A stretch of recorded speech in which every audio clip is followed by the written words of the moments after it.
Hello, my name is Shane Avery. I'm a computer engineer.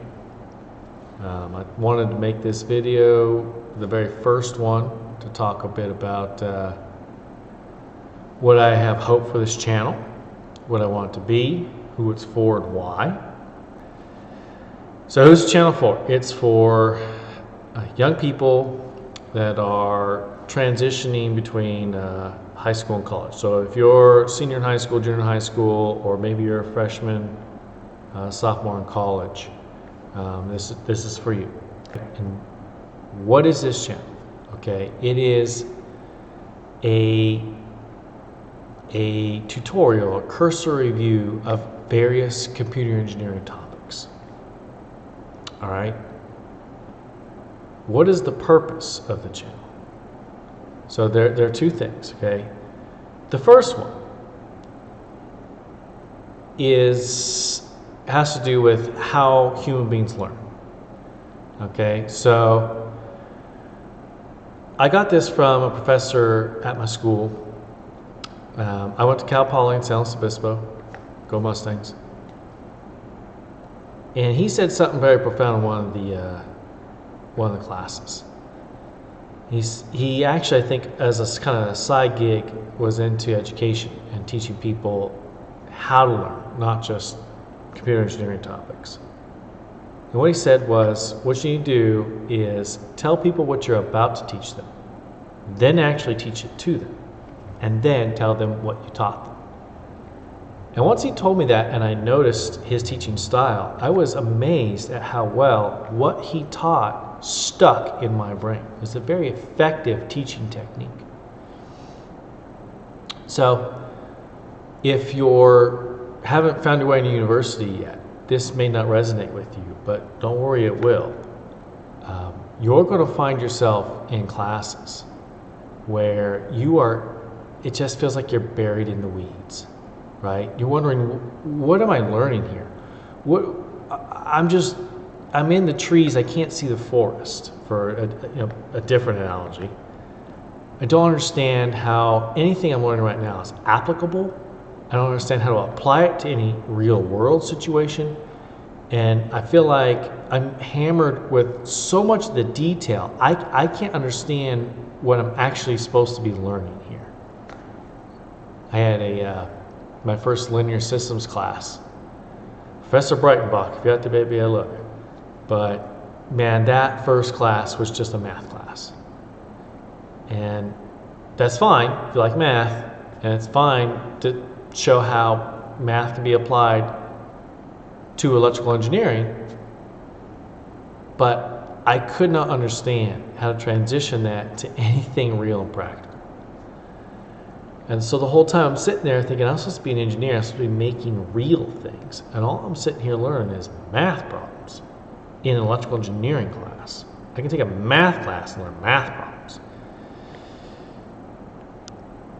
I'm going to fix that. My goal is for when you go into that class, all right, you're going to sit in there and already know, oh, the reason for this class is that so I can learn how to control a servo motor.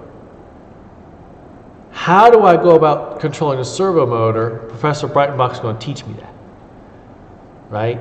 That's the kind of thing that I'm hoping to bring here, okay? Here's the second thing. I went to high school, I was a good student, all right? I got the good grades, took all the classes I possibly could. I took all the AP classes that were offered to me. And in spite of that, even though I showed up at college on first day at Cal Poly, they did not prepare me as well as some of the other students were. My high school did not prepare me as good as some of the other students.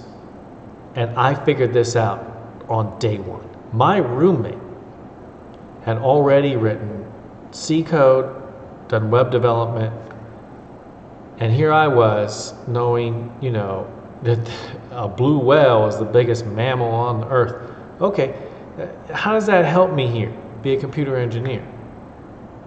Some of the other students their high schools had already gotten them ahead. There was already classes out there for them to kind of get them spun up and working toward whatever major they were looking to get into. And my high school didn't have anything like that. I took advantage of everything my high school had to offer me, and yet I was not as prepared as some of these other kids. So I start on day one behind. I'll never forget this. I'm in orientation. I'm looking around the room, and I'm seeing all my cohorts, right? Everybody in this room is a computer engineer, and they will graduate with me, right? And they're going to go through all 4 or 5 years, however long we're going to be there together. And I remember one of the professors is up there talking, and I can't remember exactly what he was rambling on about, but eventually he found his way into saying the following statement. Of course, we all know what HTTP means, right? It felt to me like the whole class in unison barked back at him, Hypertext Transfer Protocol.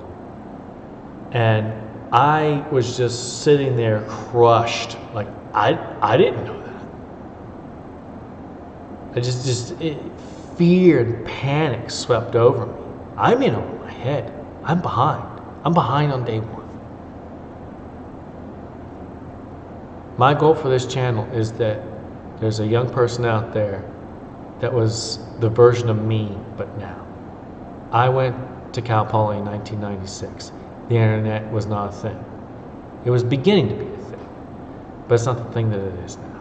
You could not get a full education on anything you wanted like you can now. And my goal is for any young person seeing this on their way there to spend as much time on those channels as they can, so when they show up on day one, in spite of the fact that their high school didn't have everything it needed to get them where everyone else was at, that they will be on an even level. The other thing I'm hoping to put on this channel from time to time, mostly at the end of videos, are pearls of wisdom. Just nuggets of wisdom that like I've accrued over life that may or may not be useful to others. So this week's nugget of wisdom, I want us to go back to that story I just told about being behind, right? Because it was a big deal for me. And I remember calling home, and I remember calling somebody I considered a mentor to me. He was the martial arts instructor, right? And but he was an engineer too. And I just remember calling him and just complaining, like, hey man, I don't know, it sucks out here. I don't know if I'm cut out for this. Everyone here is so far ahead of me. And he gave me the best advice that I think I ever got, especially for college. And he said, you're right. When you all are at the starting line, you're all in different places. That's just how it's going to be. And eventually, not as long as you think either, in a very short amount of time, you're all going to be eating the same crappy food in the cafeteria, sleeping in the same terrible old dorms on top of each other, attending the same classes, taking the same exams. You're going to be grabbing the same pizza from the place on campus. You're going to be partying with the same people. You're going to be downtown watching the same movies in the same movie theater. Everything eventually is going to even out. You're going to have this same shared experience. And whatever the gap is on knowledge, right, they're eventually going to run up to it. And it's going to be quicker than you think. And as long as you just keep chopping away, everything's going to level out. And he was right. He was right. After that first year, I'm in the same boat as everybody else. And there's a lesson there. And that's something I want to put on anybody who's listening, okay? Anytime you start something new, and other people are also starting something new with you, you're all going to come in at different levels. And you're going to look around, and somebody's going to be better. Okay? And you're going to feel like everybody's better. Truth is, somebody's in the same boat as you. Somebody may be less than you, honestly. What you can control at that point is how hard you go to catch up. You can be resigned to your fate, if you will, like, oh, I'll never catch up. There's no point in trying. Right? Or you start grinding away. And before you know it, you're right there neck and neck with the other guys. So drive that last point home. The greatest day of my life was the day I got second place in the robot competition at school. Cal Poly at that time had something called Robo-Rodentia. And what it was you would have a line following robot that would pick up a couple of balls along the way and drop them off in a nest at the end.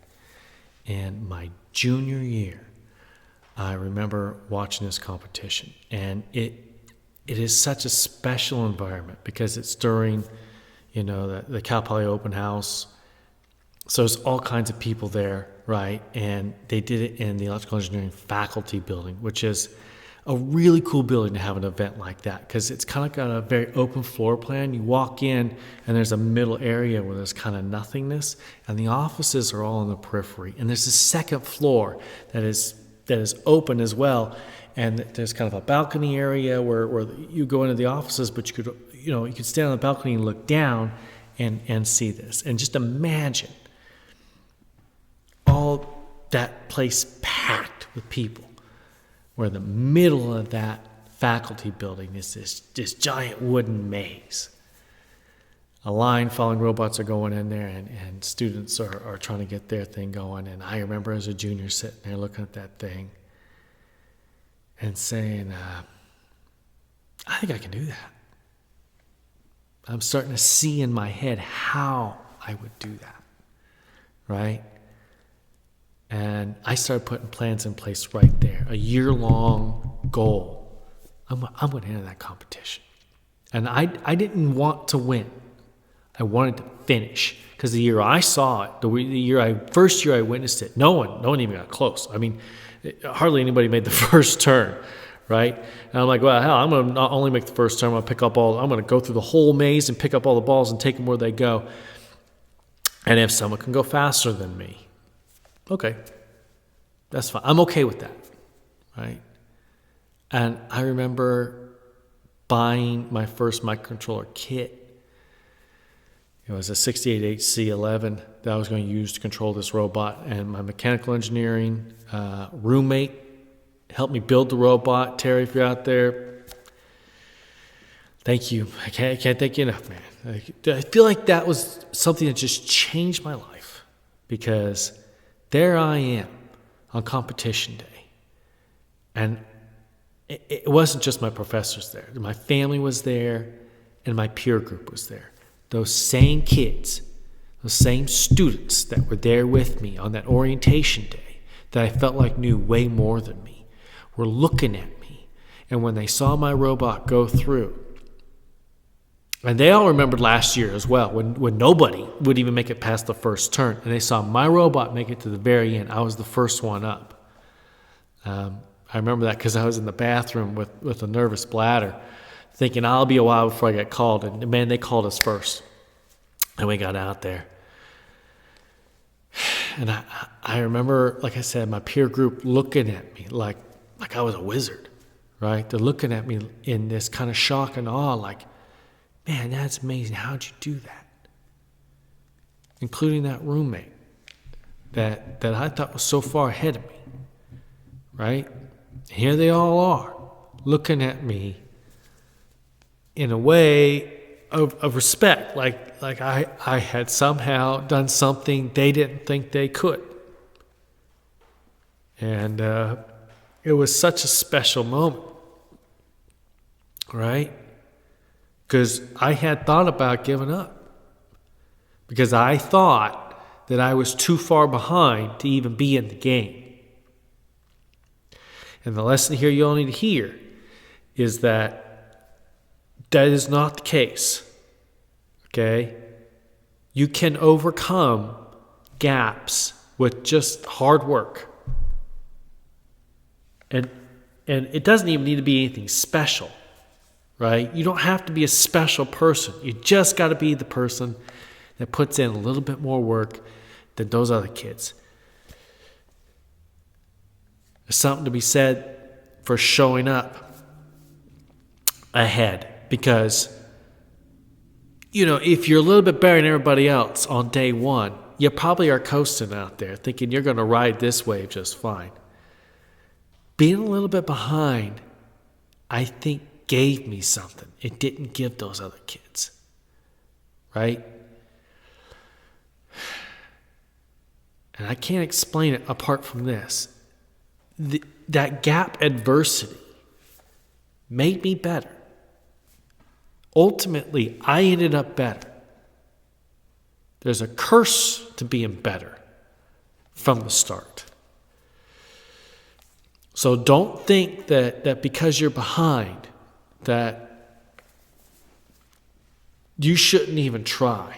Instead, what you need to see there is that this is an opportunity. Okay, because you come through this on the other side, you're going to have something they won't have. You're going to be better than them in ways that you can't really put your finger on.